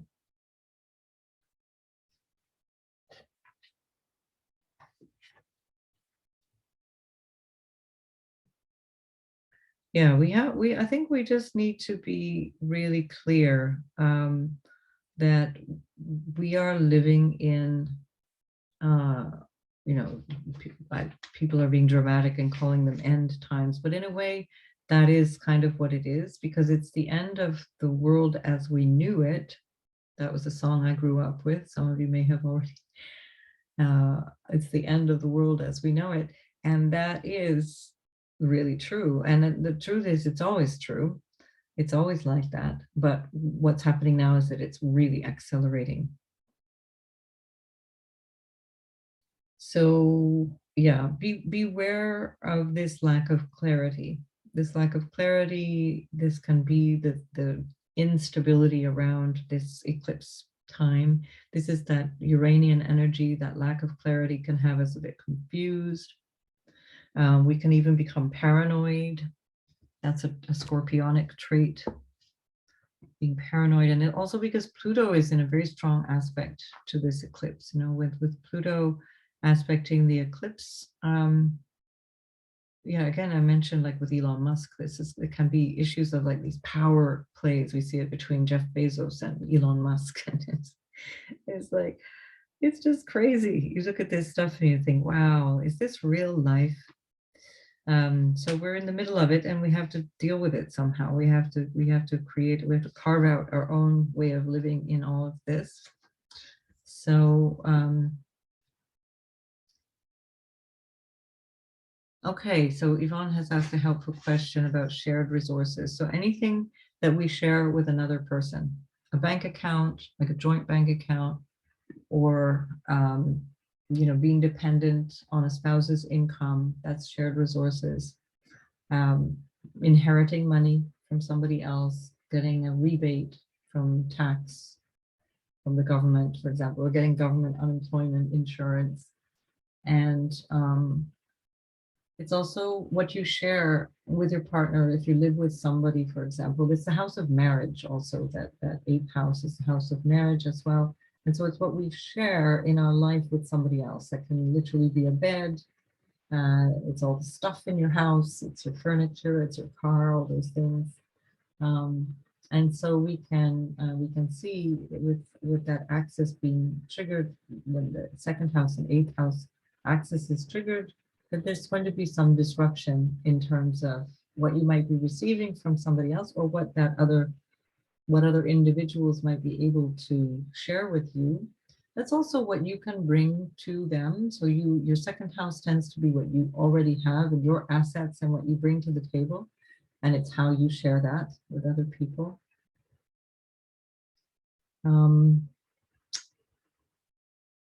Yeah, so there was an interesting story I heard last week, which is that Pablo Picasso painted Guernica, the very famous painting after the Spanish Civil War. There was a terrible massacre of civilians in a marketplace in Guernica in Spain. And it was so shocking, and it was one of the sort of modern war crimes of this century. Certainly not the only war crime throughout time immemorial, but one of the first that the world kind of read about almost in real time. And it was so shocking that he decided to paint that. And he had been asked already to paint on behalf of the Ministry of Culture, I think it was, of Spain. He had been asked to paint something for, I think it was like the world, I don't know if it was like a world fair or something, like some exposition. And so he painted this Guernica. And when did he do that? It was the 23rd of April, 1937. So we're talking literally like 85 years ago. And what was going on 85 years ago? Well, Uranus was at this point that it's moving into as of next week. So this is what I'm talking about in terms of this new energy for change that's coming at us in a new way for the first time since 84, 85 years.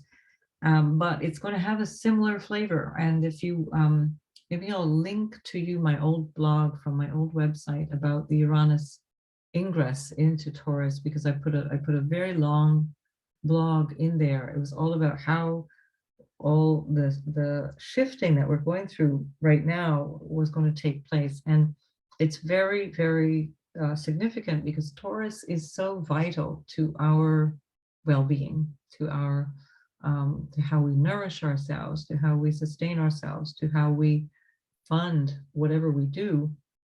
And Uranus going in there and shaking it up, and now with the North Node in there, shaking it up, and then in July and August, massively shaking it up along with Mars. I think we can pretty much guarantee that there will be some unexpected shortages. There will be, obviously we're seeing that already with petrol. We've got now, what was it, Belarus, 2 countries, certainly Poland, and another country that Russia has decided to suspend oil and gas shipments to, because they won't pay in rubles. Stuff that you didn't really, even 3 weeks ago, think would be ever a thing, because we get so complacent. We think, yeah, nothing will change. We're comfortable, everything's fine. So now as things are changing, we have to find our own new modus operandi. And I think these eclipses really help us to see the urgency in revising our goals, revising it, what it is that we want to do. I do think you're going to find also that around the time of the lunar eclipse, middle of May, 14, 15, 16, 17, 18, so always a couple of days on either side, then we're going to have quite a few revelations as well. Revelations in terms of what's really going on. I mean, this is happening kind of ongoingly now, especially with Pluto and Capricorn. We're seeing a lot of things revealed. Also with K2 and Scorpio, a lot of creepy crawlies coming out from under the stones. But Mars featuring so strongly, conjuncting Uranus, so like, kind of I hate to say it, but not conjuncting Uranus, conjunct Neptune.